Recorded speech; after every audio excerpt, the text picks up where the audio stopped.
I'm your #1 fan. There is nothing to worry about. You're gonna be just fine.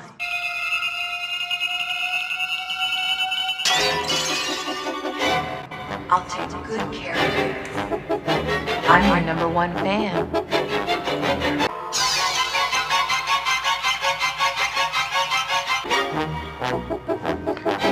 The blizzard was too strong. I couldn't risk trying to get you there. I tried calling, but the phone lines are down.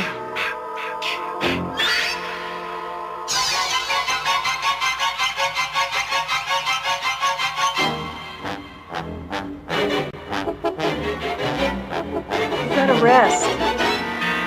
You almost died. What I'm most proud of is the work I did on those legs. Considering what I had around the house, I don't think there's a doctor who could have done any better. It's not nearly as bad as it looks.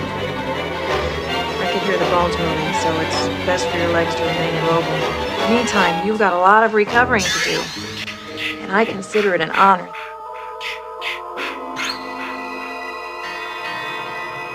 I'm your #1 fan.